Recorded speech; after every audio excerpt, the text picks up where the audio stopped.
bem, moçada? Estamos juntos em mais um importante tema da sua preparação: denotação e conotação. É óbvio que você tem um ritual em que, se isso está ou não no edital, isso já faz parte daquilo que configura o nosso conhecimento de mundo, sobre linguagem, sobre texto, sobre interpretação de texto. Linguagem denotativa, linguagem conotativa é algo que você precisa ter com muita clareza, apesar do tema não ter as fronteiras demarcadas com todas as evidências possíveis. Há momentos em que você, terá que fazer uma reflexão mais sutil sobre o que é o sentido denotativo e o sentido conotativo. Vamos entender a origem de tudo isso. Vamos lá. Denotação e conotação. Primeiro, não confundir com as funções da linguagem. Nós temos entre as funções da linguagem a função conativa. Então, conativa é uma coisa, conotação é outra. Não misturar é importante, né? Função conativa é aquela que age sobre o emissor, em que conativa, o co é o outro, ativa ação. Então, função conativa é aquela que age sobre o outro, principalmente no mundo da publicidade, da argumentação, né? Aquela em que, por exemplo, o imperativo é marca registrada da ação sobre o outro, né? Então aqui, conotação tem um outro valor, um outro sentido, tá legal? Tudo começa, gente, com a palavra signo, não do horóscopo, né? Óbvio, o professor não vai fazer aqui nenhum mapa, né, astrológico de vocês, é o signo linguístico. Isso é algo que remonta ao século passado. Nós temos um estudioso muito importante que ele faz, não descobertas, mas sim ele faz realmente aulas que vão revolucionar os estudos linguísticos, e entre essas revoluções há a definição de signo linguístico. O signo linguístico se faz por uma parte significante e uma parte do significado. Essa parte significante é a parte concreta, é a parte acústica, é a parte escrita, é o que se ouve ou o que se lê, é a parte material de uma palavra. Já o significado é o que o define, o conteúdo, a parte conceitual. Então, por exemplo, se eu falar quiromancia ou escrever quiromancia, você logo é apto a absorver pelo ouvido, pelos olhos, a parte significante, né? Então você olha a palavra quiromancia, você ouve a palavra quiromancia. Essa é a parte do significante dela. Já quando você começa a falar, professor, quiromancia, né?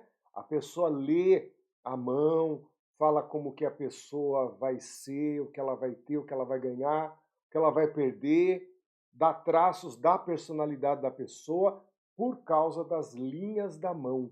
Eu olho na minha mão, tá cheio de linhas, tem gente que tem o poder da leitura e tem nessa arte adivinhatória é um dom, às vezes. Então, é a arte de ler a mão. Quiro, do grego mão, mancia, adivinhação, é adivinhação pelas mãos, né? Então, legal, quiromancia é o significante e eu tenho o significado disso daí. Então, a partir dessa noção, gente, aí que é bacana de começar a perceber, né? A partir disso que nós acabamos de fazer, professor, não sei o que é quiromancia, eu iria ao dicionário. Dicionário fala um pai dos burros. É ao contrário, pai dos inteligentes, né? Quem vai ao dicionário sempre enriquece, sempre melhora, tá legal? Então você pode, por exemplo, né, ler no dicionário o que é quiromancia. Tá legal? Então é ali no dicionário que você, quiro quer dizer mão, então por isso é, né, leitura de mão, é a arte adivinhatória, em que a mão é a referência, as linhas da mão é a referência. Legal, né? Então notem como as palavras têm o significante, nem sempre temos o significado. Às vezes também nos falta o significante, que o significante, gente, pode passar por uma convenção.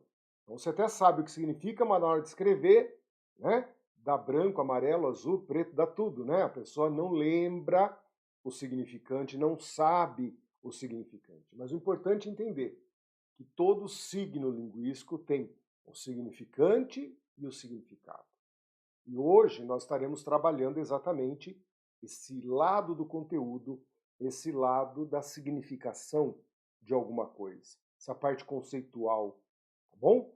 Notem que falar de sentido denotativo, sentido conotativo, é olhar o conteúdo, é olhar a parte conceitual, é olhar para aquilo que a palavra me significa, é então observar o seu significado, tá bem? Não é de hoje, nem de ontem, é de sempre, que você sabe que uma palavra pode ter mais de um sentido. É a polissemia, uma palavra polissêmica. Peguei a palavra linha só para vocês perceberem isso, né? A palavra linha imediatamente nos remete, por exemplo, ao fio que costura uma roupa, ligado então à costura. Só que quando nós pegamos um ônibus, para onde esse ônibus vai? É a linha tal? Então o ônibus que faz esse trajeto de maneira rotineira, né, ela tem uma linha. É um ônibus urbano, suburbano, então ele tem uma linha, essa é a linha número tal, é a linha tal, tal, né? Então a gente usa a palavra linha para designar esse movimento repetitivo, rotineiro, que o transporte público faz, geralmente o ônibus. Como nós vimos na quiromancia, você tem as linhas na mão. Dizem que a linha, se for assim assado, a pessoa vai ser rica, vai ter muita sorte, né? Então são as linhas da mão que predestinam a nossa vida, tá bem? Nós temos também as linhas do caderno que devemos escrever sobre essa linha, né? Que lá na doce infância ultrapassamos essas linhas, né? Escrevemos mal, ultrapassando para cima, ultrapassando para baixo, né? Que às vezes o adulto, que deveria ter uma noção de interação, de comunicação também adulta, continua escrevendo de maneira infantiloide. Porque você é infantil até 5, 6 anos, depois já começa a aprender sacanagem, já não é mais infantil. Né? Começa a entender que cegonha é tudo mentira, tal, já não é mais criança. Né? Criança tem uma pureza, tem uma visão de mundo muito legal, muito sincera, não gosta da pessoa, fala na cara, se acha a pessoa feia, fala na cara. Né? Então, falou na cara, mas não ganha presente. Então daí deixa de ser criança porque começa a agradar o tio, a beijar o tio, a vir cumprimentar o tio porque o tio dá presente, né? Eu faço assim com meus sobrinhos, todo mundo, né, no meio do nada, fala, ó, que eu trouxe para você, eu trago presente, porque é uma forma fácil, né, de criar proximidade com a criança, de criar afeto com a criança. Marcar, criar lembrança na criança, né? Lembra que a gente foi em tal lugar, lembra que você deu tal coisa? Criar lembrança na criança, fazer parte da memória da criança, né? Não é com o tom sorrateiro de oferecer um produto em troca de amizade. Não, é para você, né, criar valor entre os dois. Vejam então que essa marcação no caderno, né, traz ali as linhas do caderno que nos remete também à linha da costura, à linha do ônibus, à linha das mãos, né? Essa continuidade que é até usado na geometria. Futebol, quem joga futebol sabe disso. Há uma clara oposição entre linha e goleiro. Né? Quem vai para a linha? Quem que joga no gol? É a oposição. Quem joga na linha não fica no quadrado do gol. Quem joga na linha avança as linhas. Né? Então, existe o goleiro e a linha. Olhem como foi usado de maneira metonímica, né, as linhas que dividem o campo para falar esse cara vai poder jogar no campo todo. Diferente do goleiro que fica lá no retângulo, retido, né, a essa parte do campo. Linha versus goleiro, né? Os trilhos do trem, perfeito, a gente chama de linha também, né? Linha do Equador, são as referências geográficas, né? Linha do Equador. A postura da pessoa. Essa pessoa não tem linha. Até nós chamamos uma pessoa, né, alinhada, olha que alinhado esse rapaz, né? Então, a ideia de ter linha, ter ética, ter boa conduta, ter educação, né? Então é a postura do indivíduo, tá certo? Gente, o que é sentido denotativo, sentido conotativo quando você vê tudo isso? Então, bacana a gente começar a perceber que a ideia de linha está em quase tudo, menos na postura do indivíduo. A postura do indivíduo é certeza que é um sentido figurado. Né? A pessoa que anda na linha, até se tem o provérbio, né? Quem anda muito na linha, o trem pega. Quer dizer, não dá para ser o tempo todo andar na linha, né? Ser uma pessoa com linha, ser uma pessoa com conduta, tá legal? Então vejam como há um sentido figurado, tá bem? Vejam que marco geográfico, a linha do Equador, por exemplo, é uma linha, mesmo que imaginária, é uma linha, então não é um sentido figurado, né? O trilho do trem forma uma linha, né? A posição no futebol, você tem as linhas divisórias no futebol, mas no indivíduo não, no indivíduo dá para dizer que é um sentido figurado, um sentido conotativo, enquanto os demais têm um sentido denotativo. Então é bacana a gente falar assim, professor, mas quando que sai de um e passa a ser o outro? Né? Então é um problema isso daí, porque a gente não tem uma matemática exata de quando é exatamente denotativo, quando é exatamente conotativo. Não é evidente, mas nós percebemos que há algumas construções que extremam, né? O que é de sentido denotativo e conotativo, se extremam, e isso ajuda muito. O sentido denotativo, gente, tem muito mais sinônimos. Eu andei uma pesquisada, comparando questões de prova, tal, chamo o sentido denotativo ou denotação de sentido dicionarizado, sentido lógico, sentido referencial, sentido próprio, sentido literal, sentido usual e sinônimos, né? Ah, é o sentido rotineiro, é o sentido que praticamos, é o sentido prático do dia a dia, né? Usual é uma referência para sinônimos que usamos. Olha que bacana a quantidade de expressões que representam a denotação em situação de prova, né? Sentido próprio, sentido literal. Literal é até legal porque eu guardei, né? Como a gente guarda, como a gente não tem o exato controle do que fica na memória, né? Uma vez eu li num livro que antigamente se usava litera, que é como se fosse uma pena, né? Uma coisa dura na ponta para você escrever, por exemplo, no barro, tudo, né? Então a pessoa ia lá e escrevia. Então a litera, né, era essa forma de escrever, usar essa coisa pontuda para escrever, que nos remete hoje à pena, né? A imagem da pena sendo usada como forma, como instrumento de escrita. Lá era litera, e daí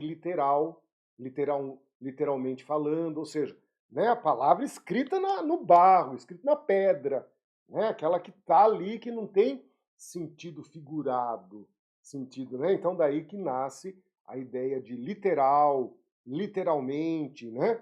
Sentido que é único, sentido que não permite mais de uma interpretação. Então tudo isso traz a nossa ideia de denotação, tá legal? Já a conotação, o vocabulário é mais simplório, né? Lá, sentido figurado, sentido subjetivo, sentido metafórico, no sentido genérico, né? Não de ser metáfora propriamente, mas de ser um sentido figurado, um sentido não dicionarizado. É estranho, porque na hora que a gente começa a querer definir, dar exatamente o que é um, o que é outro, a gente começa a negar. O sentido denotativo é o sentido não figurado. O sentido conotativo é o sentido não dicionarizado. Parece que a gente vai por exclusão observando isso. Mas há momentos em que a fronteira entre sentido denotativo e sentido conotativo não trará total clareza. Tá? Há momentos que a gente fala, e agora? Mas é raro.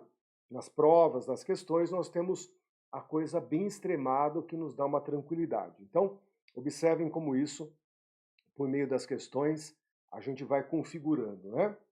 Reconheço que a punição não é o único remédio para a violência cometida pelos jovens.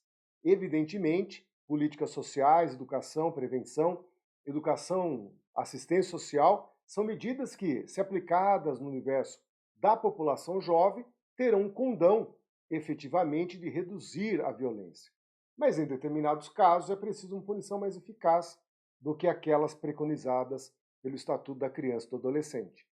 O termo empregado em sentido conotativo ou figurado é punição, remédio. Então vejam como remédio metaforiza, né? Cria ali uma palavra que vem por comparação. Quando nós estamos com algum mal no corpo, alguma doença, nós tomamos um remédio para curar. Se ali tem uma doença, algum mal, você toma o remédio para curar. É o procedimento da metáfora. Professor, então tem um diálogo com as figuras de linguagem? Opa! Lá no finalzinho das questões, eu vou dizer para vocês, fiquem atentos. Às vezes não há no edital, mas indiretamente você tem perguntas envolvendo as figuras de linguagem. Tá bem? Então, letra B é a alternativa correta. É bacana você perceber isso, que remédio é uma metáfora. Você compara a ação do governo para resolver problemas com a ação do remédio quando tomamos para algum mal. É uma metáfora. Tá bem? Vamos à questão número 2.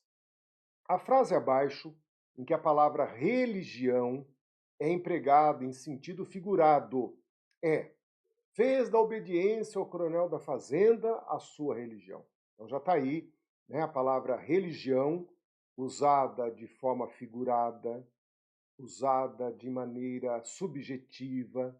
Né? Quando nós falamos de religião, nós falamos de um conjunto de elementos que preconizam, né, a vida sobrenatural, geralmente, né, atribuindo a Deus ou a deuses um poder. Né? Há sempre uma visão mítica de origem e de destino. É muito comum, né? O nascimento do mundo e o fim do mundo. A religião vai de cabo a rabo organizando isso, quase todas têm esse elemento. Né? Dão resposta à vida e após a vida. Então é muito importante a religião dar conta desse elemento externo ao momento em que vivemos. Então, religião, estão notando os sentidos denotativos da religião? Como se eu fosse um dicionarista e fosse elencando os sentidos, o significado, né, a parte conceitual. E a partir disso nós podemos, de repente, metaforizar. Já que a religião é tudo isso, eu posso olhar para uma mulher e aquela mulher me encantar tanto de eu tornar ela a minha religião. Ou seja, o culto, a prece, a devoção, a crença naquilo que ela diz, fala e pensa. Né? Eu passo a viver para ela. O meu mundo é ela. E daí nós temos a metaforização de novo, que é o que ocorre na letra A, gente. A letra A fez da obediência ao coronel da fazenda a sua religião, é o sentido conotativo, figurado, subjetivo. Né? Vejam a B, ó. Todas as religiões parecem estar certas em suas afirmações e erradas em suas negações. O líder de uma religião não deve só confortar os aflitos, deve também afligir os confortáveis. Olha que legal isso, hein? Deve também afligir os confortáveis. Olha que loucura, gente. Eu amei essa frase. Os que professam alguma religião são as mais felizes. São os mais felizes. As crianças não devem receber a religião. Tem de pegá-la no meio ambiente, como se pega o sarampo. Vejam que bacana, porque todas essas visões religiosas batem com essa explicação que eu tentei dar sobre os elementos que compõem a religião. Então vejam que interessante, né?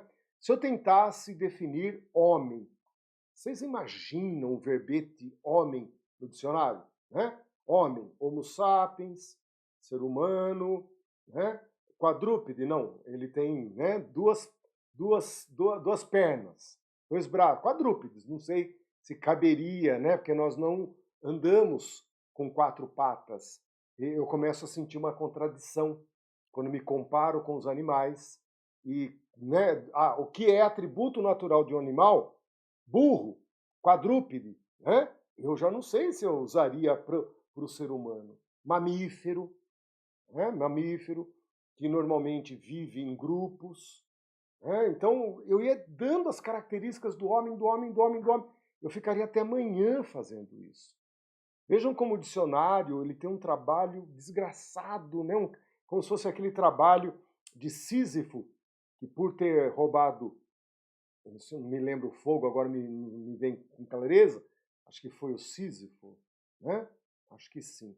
Que ele acaba levando a pedra até acima do monte, lá a pedra cai de novo, ele desce, ele recebe um castigo dos deuses, castigo de Zeus. Então é como se um dicionarista tivesse um castigo divino. Porque você fala, eu tenho que definir. E definir uma palavra nos seus sentidos máximos é muito difícil, gente. Há muitos elementos biológicos, culturais, né, sociais, religiosos. É muito difícil o limite da descrição do que é aquele ser. Mas é como se nós tivéssemos itens. Você vai falando, o ser humano tem, o ser humano tem, o ser humano tem. Não tem. Não tem. O camelo tem, a foca tem, o ser humano. Sacaram? Que você vai observando características que tem numa pessoa, que tem no animal, que tem no mamífero. Voa. Não, no ser humano não voa. Não é morcego, mamífero voa. Então a gente percebe que aquela ideia de significante e significado vai tendo um preenchimento que pode ser de uma definição única até uma amplitude de difícil limite. Tá legal? Então vai nos parecendo que o sentido conotativo, que é o sentido especial, é como se fosse um segundo sentido. O primeiro, os primeiros, são os sentidos denotativos. Quando nós usamos o conotativo, é porque nós queremos tirar desse uso trivial, desse uso que nós vamos ticando. Tem, não tem. Tem, não é. Isso tem um passarinho, não tem humano. Sacaram que loucura?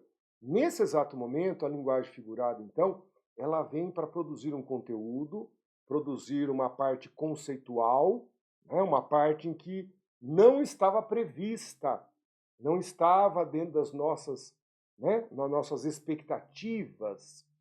Por isso que produz um sentido novo, um sentido figurado, e a metaforização tem esse poder. Então a religião não é a religião da pessoa, isso é um valor novo, em que nós entendemos que ali há um sentido figurado. Então percebam como há uma certa sutileza entre ser uma informação de muitos e uma informação subjetiva de um. Ser uma coisa que todos definiriam da mesma forma e uma definição nova que não antes foi definida. Por isso que a gente percebe que a gente tenta dizer o que é negando. A linguagem figurada é não dicionarizada. A linguagem denotativa é a não figurada. Essa negação que nos gera uma ideia de que ou é uma coisa ou outra, mas repetindo, há momentos em que o limite não será tão exato, tão preciso, como nas questões que resolvemos até agora. Tá legal? Então a letra A, ela tem essa visão de que a religião ali construída é uma religião pessoal, subjetiva, que não traduz a religião como conhecemos. A religião não é de uma pessoa, tá bem? Então, letra A, a alternativa correta. Vamos a 3. A frase abaixo em que a palavra restaurante, estão notando, restaurante, lugar em que você almoça ou janta, em que você toma café, geralmente almoça e janta. Não, toma café também, toma ceia. Então, vamos colocar uma palavra geral para isso, em que você se alimenta. Porque se eu ficar colocando café da manhã, almoço, janta e ceia, coloca logo o lugar em que se alimenta. Geralmente sentado em mesas ou sentado à beira do balcão. Olha que legal como você vai criando características. Com atendimento à la carte ou a self-service. Estão notando como é uma experiência de mundo? Uma experiência de mundo que nós vamos tendo. De repente, em outro lugar do mundo, o restaurante tem outra configuração. Ou seja, o mesmo significante pode ter um significado muito distinto a depender do momento histórico, da classe econômica, da classe, de repente, sei lá, outro lugar do mundo, outra tribo, outro costume. É bacana a gente perceber, então, que o significante pode até ser o mesmo, mas o significado depende de traços linguísticos de um grupo, como um grupo lida com aquilo. Imagine a palavra morte, então, gente. Se restaurante é isso, já dá tanto problema, imagine uma palavra como morte. O que é o conteúdo, o conceito de morte, Professor, fim. Lá, tem um que diria uma palavra. Tem pessoas que escrevem livros. Estão notando como é difícil controlar isso? Mas vamos a essa sensação de que nós sabemos definir muito bem o que é o restaurante. Poderíamos ter, assim, a dicionarização da palavra com tranquilidade. Os seus sentidos do cotidiano usuais, sentidos objetivos. Legal, vamos lá. Letra A. Restaurante sofisticado. Aquele que serve sopa fria de propósito. Com a qualidade da comida feita por uma mulher, vivo em um eterno restaurante. Letra C. Quanto mais difícil é ler um cardápio, mais altos são os preços de um restaurante. Letra D. O restaurante é uma espécie de fantasia viva, em que os comensais são os mais importantes membros de um elenco. Letra E. Quando for a um restaurante, cuidado ao escolher a mesa. Às vezes é melhor que seja longe do banheiro. Né? Então perceba. Eu ficaria em dúvida não com a letra B de letra A. Letra A não, né? Ali está falando do restaurante como nós conhecemos.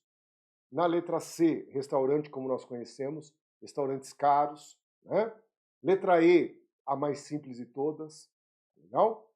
Cuidado ao escolher as mesas, é melhor que seja longe do banheiro, isso é uma verdade. Né? Nem sempre o odor do banheiro, a forma como a pessoa sai do banheiro, né? Gera ali um contraste, muitas vezes, com a alimentação. Eu, na prova, ficaria em dúvida entre a letra B de bola, em que há uma comparação entre o restaurante e a culinária doméstica, e a letra D. O restaurante é uma espécie de fantasia viva, em que os comensais são os mais importantes membros de um elenco vivo. Né? Mas se eu parar para pensar na palavra restaurante em si, na letra D, fala-se de um restaurante. O resto está se metaforizando, né? Agora a banca fala assim, ó, em que a palavra restaurante é o sentido figurado.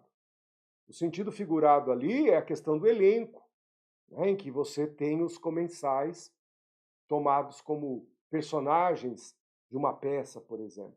Mas a palavra restaurante em si, da letra D, ainda designa esse elemento dicionarizado, que é onde a pessoa vai para se alimentar, geralmente sentado à mesa ou ao balcão, e com os pedidos à la carte ou self-service, sendo à la carte normalmente um garçom que recolhe o pedido.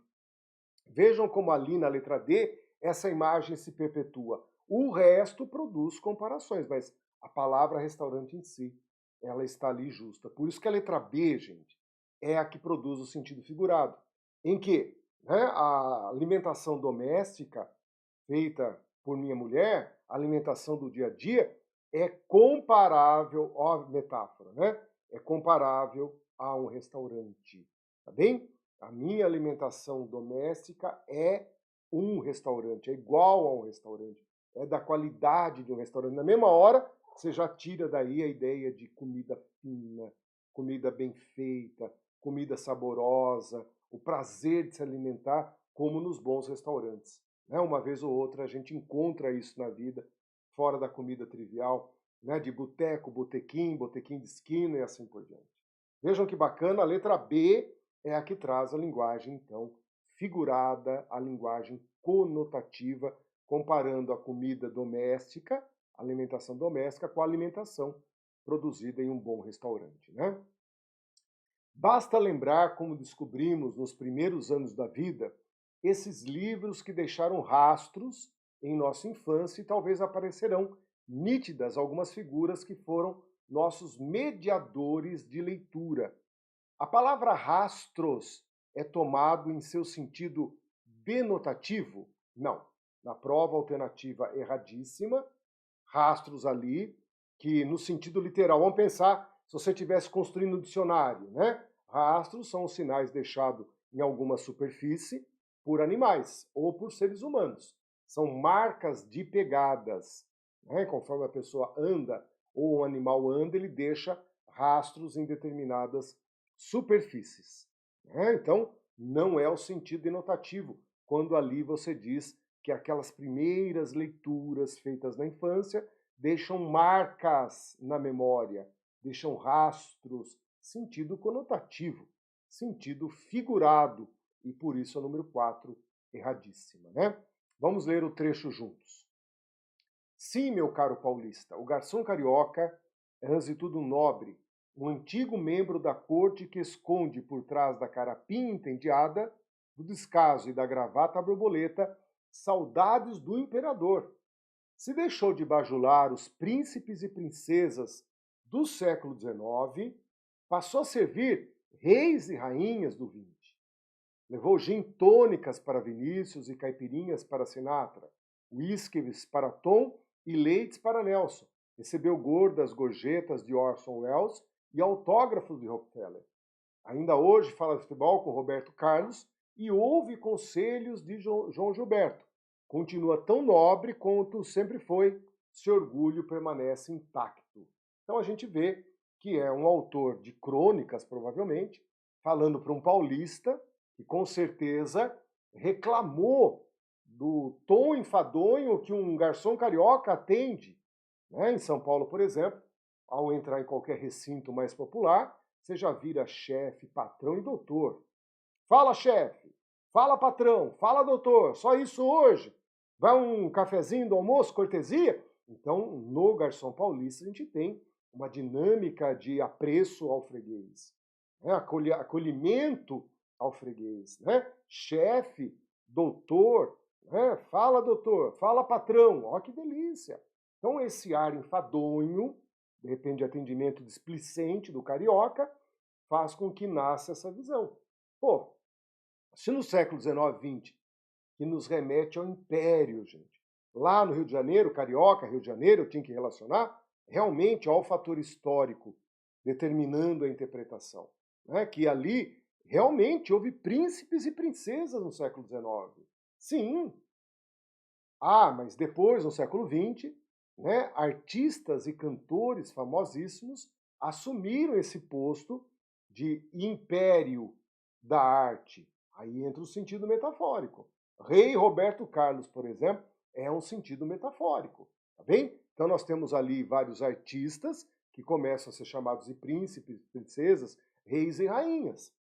Legal? Vamos lá, vamos ver o que a banca vai nos trazer. O contexto em que se encontra a passagem se deixou de bajular os príncipes e princesas do século XIX, passou a servir reis e rainhas do XX. Leva a concluir corretamente que a menção a príncipes e princesas constitui uma referência em sentido não literal. O que é sentido não literal, gente? Sentido figurado. Então, príncipes e princesas constituem uma referência em sentido figurado? Não. Príncipes e princesas é o sentido literal. Eram realmente príncipes e princesas. Tá certo? Os filhos lá de Dom Pedro, o Dom Pedro I, Dom Pedro II, século XIX. Tá certo? Reis e rainhas, na letra B, constitui uma referência em sentido não literal, sentido figurado. Reis, isso! Então a letra B é na prova a alternativa correta. Reis e rainhas, como abordado no texto, os artistas, os músicos, eles constituem, então, reis e rainhas, constituem uma referência em sentido não literal, em sentido figurado. Sim, então, correto, Então, nós temos aí, na letra B, a alternativa correta. Na letra C, vamos corrigi-la.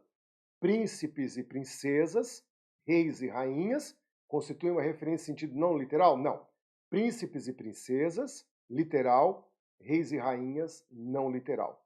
Letra D, príncipes, princesas, reis e rainhas, constituem uma referência em sentido literal? Não. Príncipe e princesas, literal, reis e rainhas, não literal. Reis e rainhas constituem uma referência em sentido literal? Não, em sentido não literal, sentido figurado, na prova B.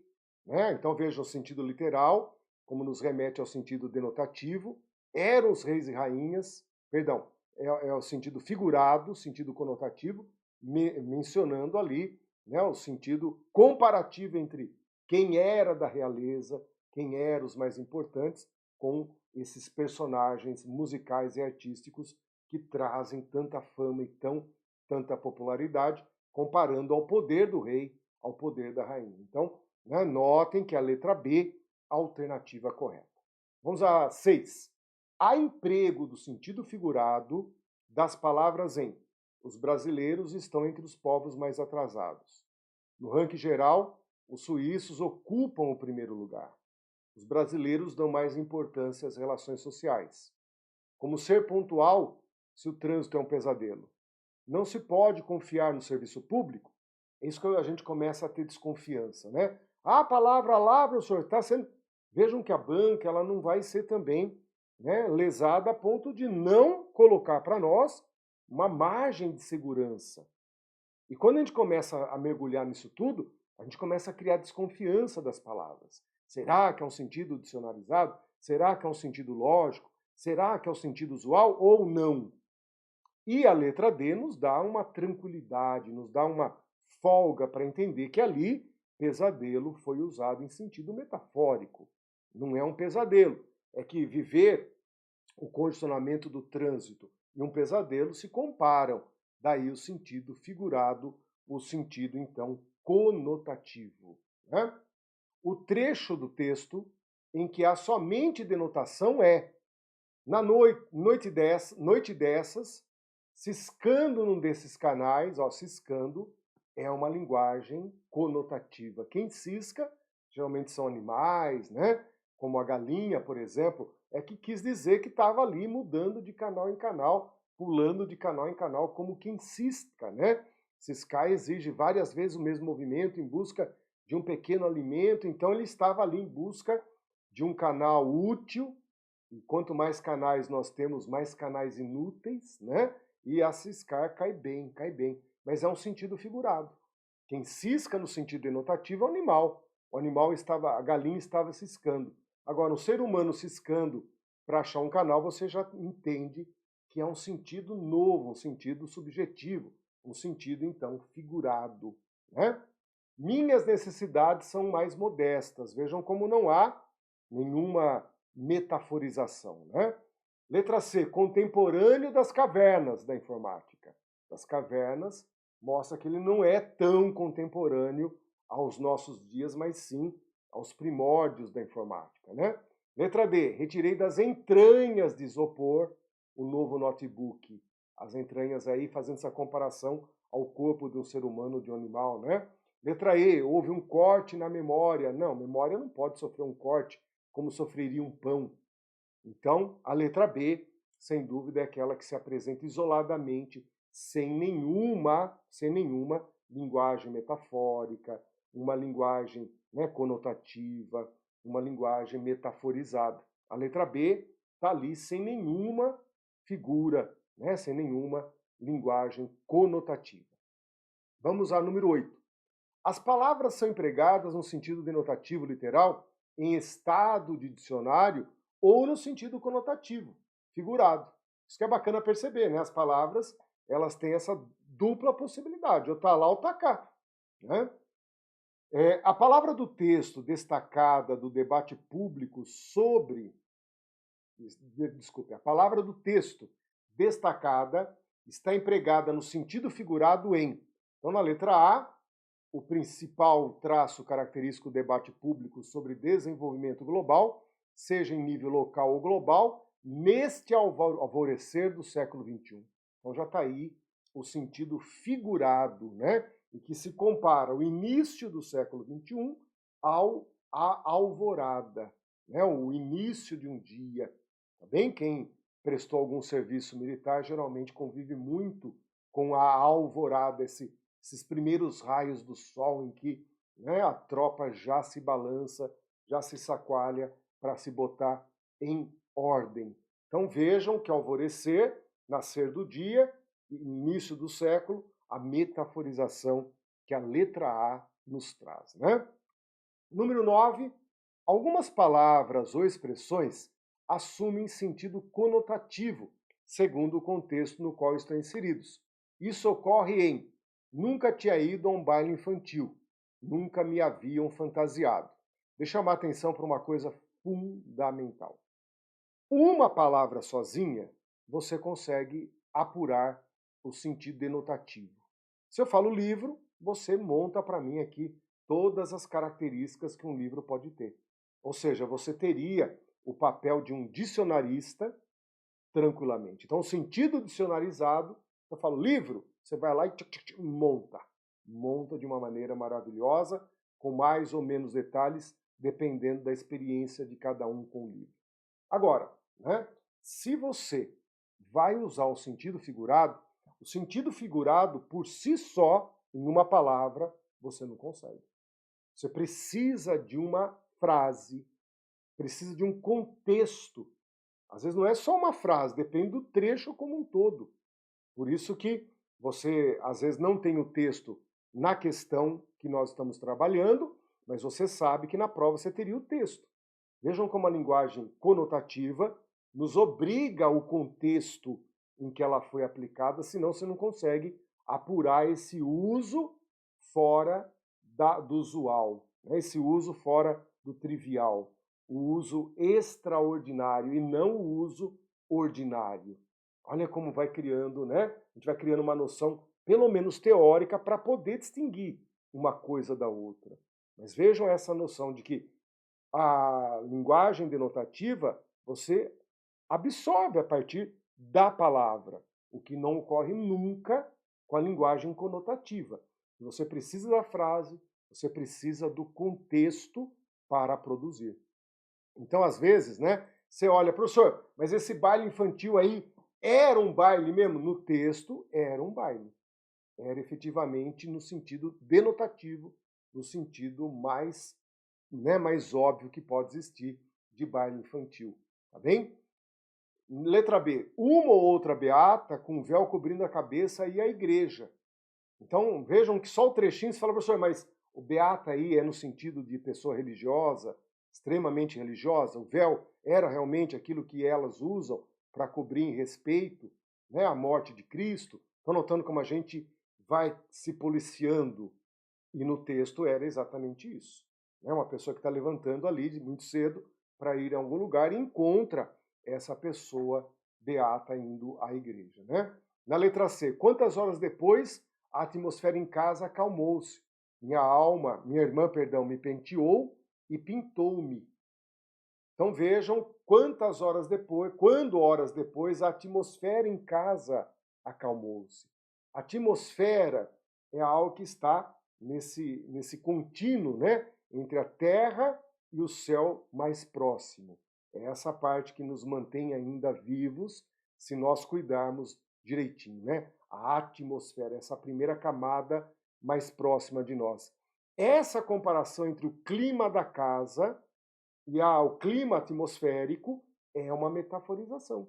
A atmosfera ali não foi usada no sentido literal, no sentido, né, dessa parte da composição do céu. Não, é o clima da casa. E por isso ali está o sentido conotativo. Veja a letra D. Ó. De manhã cedo no domingo eu já estava de cabelos enrolados para que até a tarde o frisado pegasse bem. Está tudo certinho, não há nada de anormal e a atmosfera é a palavra, então, conotativa. Olha que legal. Vejam como a gente usa tanto a palavra atmosfera, né? A palavra clima. Ah, foi embora, o clima lá não estava bom. Né? Às vezes a gente vai usando até um dia que essa palavra é mais usual naquele contexto que outrora era figurado do que no sentido primeiro. E aí a gente perde, por causa da efetividade da palavra, na rotina, né, no ordinário, no dia a dia, a gente perde o efeito retórico. É aí que ela se transforma no sentido denotativo. Né? Então, às vezes, há algumas palavras que você fala, e agora, professor? Clima aí, o que designa? O clima atmosférico ou o clima da tensão da pessoa? Então, a palavra clima nos remete a um sentido figurado, um sentido conotativo. Mas ela, de repente, vai se enraizando tanto nesse exemplo de como era a situação em que vocês estavam, como era o clima em que vocês estavam. Né? Vai se usando tanto, até um dia que ela é absorvida. É como se nós esquecêssemos do sentido primeiro e ela passa a ter, então, a polissemia. Bacana, né? Ela vai criando, então, o sentido dicionarizado que ela tem. Por isso que há momentos em que há, né, um limite não muito claro entre denotação e conotação. Né? Depende de como lemos, depende como nós absorvemos, depende da frequência de tal palavra no nosso dia a dia. Então, né, notem como as bancas até agora trouxeram tudo com muito espaço. Né? As folhas caindo, lembram sempre lágrimas derramadas pelas grandes árvores tristes que choram em função do fim do ano, do fim das auroras de temperatura agradável e dos doces crepúsculos. Então é lógico que você tem aí uma linguagem impregnada de metaforizações, de linguagem figurada, de linguagem conotativa, tá bem? As folhas e as lágrimas, comparação, tá bem? Árvores tristes, árvore não tem tristeza, né? Então essa é uma forma de dar características que são dos humanos aos seres como árvores, o que produz então uma leitura nova da tristeza, né? Árvores não choram, tá bem? As auroras das temperaturas não existem e os crepúsculos não são doces. Ninguém lambeu os crepúsculos. Notem que você vai ter nessa questão uma grande dificuldade, porque a banca vai, então, né, pegar toda essa riqueza do trecho e trabalhar. Só para deixá-los de sobreaviso, essa é uma questão que eu diria bem mais difícil que as demais, porque tem as mãos da Getúlio Vargas. É incrível, né? Getúlio Vargas põe a mão, a dificuldade explode. Vamos lá, letra A. Os dois termos que se comparam no texto são as folhas e as lágrimas. Perfeito. Não se esqueçam que nós estamos atrás da errada, da inadequada. Então haverá 4 corretas e uma só errada. Então esta está muito correta, sem nenhum problema. As folhas fazem parte do mundo figurado, enquanto o mundo real é representado pelas lágrimas. Não, não, não, não, não, não. As folhas fazem parte do mundo real. É a linguagem denotativa, é a linguagem, né, dicionarizada, literal. Enquanto o mundo real é representado, não, não. As lágrimas representam o mundo figurado, metaforizado, conotativo. Então a letra B é na prova a alternativa errada. O resto está tudo correto, está tudo bem. Então a banca joga com essa nossa capacidade de percepção do que é, né, uma coisa e outra dentro da terminologia que a banca nos traz. Então, número 10, letra B, apesar de ser da Getúlio Vargas, não teve a mão na potência total. Foi uma mão mais amiga, né? Assinale a opção em que o termo destacado mostra emprego normal, sem a intenção de expressividade. Olha que interessante, né? A palavra expressividade designando linguagem figurada, linguagem metaforizada, conotativa. Então, está notando como você tem que ir absorvendo as palavras que a banca usa com um sentido técnico. Ali não deixe de perceber, há um sentido técnico. Expressividade quer dizer linguagem conotativa. Tá bem? Letra A. Ela sorriu mostrando quilômetros de gengivas. Então aí há a intenção de expressividade, já usando, né, a terminologia da questão. Há uma linguagem figurada. Tá bem? Fiquei por 3 meses esperando o documento. Então aí me parece que está tudo no seu lugar, sentido literal. Na letra C, fiquei uma eternidade esperando por ela. É a hipérbole, né, gente? Até aí você está vendo as hipérboles passando. Quilômetros de gengivas, né? Uma eternidade esperando. É hipérbole, exagero. Fiquei congelado por mais de 1 hora, quando está no frio lá. Não ficou propriamente congelado, então a gente dá aquela exagerada. É a hipérbole, né? Vejam como as figuras de linguagem ajudariam a interpretar melhor aí. E enterrei as mãos no bolso, não. Aí é até uma catacrese. Olha que interessante, né?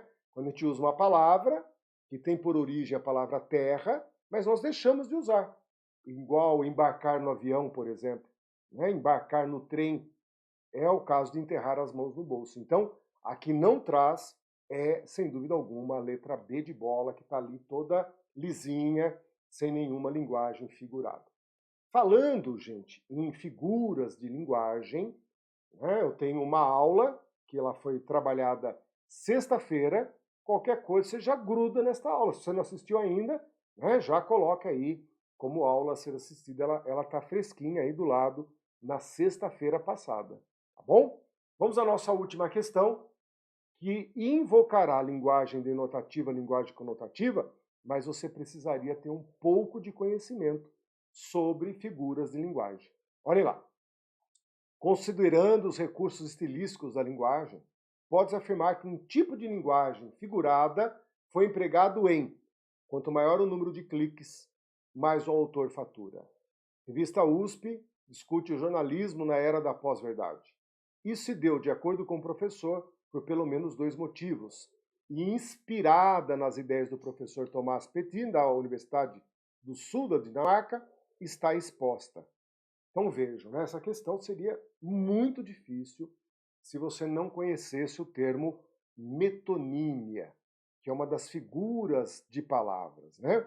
É muito comum na metonímia você trocar, porque diante da troca feita, você não perde o fio que liga, né? Há uma contiguidade entre a palavra que designa e a palavra que você usou.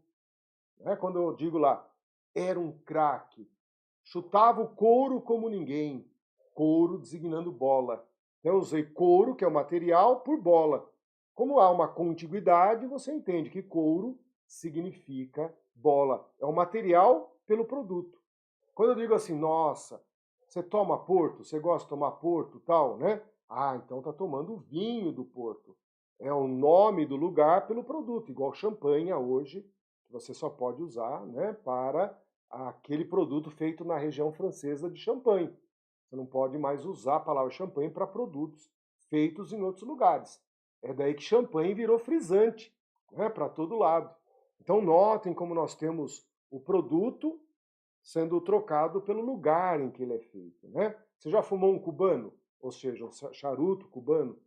Notem que nós temos então as metonímias, em que você designa a parte pelo todo, né? O produto, você troca, coloca o nome da marca, como Bombril, Gillette, tá bem? O autor pela obra, é que há uma contiguidade, que é o que ocorre na letra B.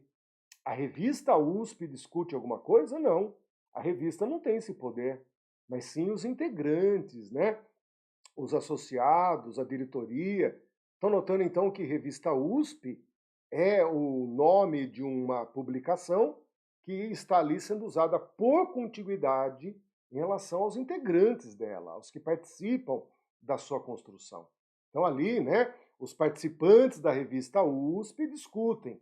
Ah, mas pela metonímia nós deixamos de usar aqueles que estão fazendo pelo produto feito, não há dúvida. Então, por isso, letra B, metonímia, criou-se ali uma linguagem figurada. E essa questão, não tenho dúvida, ela cresce porque você às vezes não cria essa relação entre linguagem figurada e as figuras de linguagem. Linguagem conotativa e as figuras de linguagem. Isso que a gente usa o tempo todo, né? Ó, isso é uma metaforização. Ah, isso aí tem traços da metonímia. Enterrei é uma catacrese. Ou seja, há um resquício que ajuda a entender a linguagem figurada. E em vez de resquício, vai lá e estude, né? Faça o papel de estudante. Não deixe de conhecer globalmente as figuras de linguagem, que são figuras de palavras, figuras de pensamento e figuras de construção. Entrar em contato com hipérboles, eufemismo, isso é sensacional, tá bom? Então terminamos aqui a lição curta teoricamente, né, o que é denotação e o que é conotação, tentando aprender muito mais pela prática. A prática vai criando em nós uma conceituação muito interessante para poder distinguir numa questão de prova o que é da denotação, o que é da conotação. Vejam que todas que trabalhamos não deram marca de dúvida. Ah, fiquei, né? Não trouxe aquele limite perigoso de ser a denotação ou conotação. Mas durante a vida você vai encontrar em determinados momentos a falta de clareza nesses limites. É porque é o momento em que a linguagem conotativa ficou tão ordinária que ela vai perdendo o poder de ter sido um dia extraordinária. Tá bom? Um grande abraço a todos, bons estudos. Qualquer dúvida, inscrevam aqui nos comentários que o professor volta para discutir com vocês. Um grande abraço e até nosso próximo encontro, então. Até lá!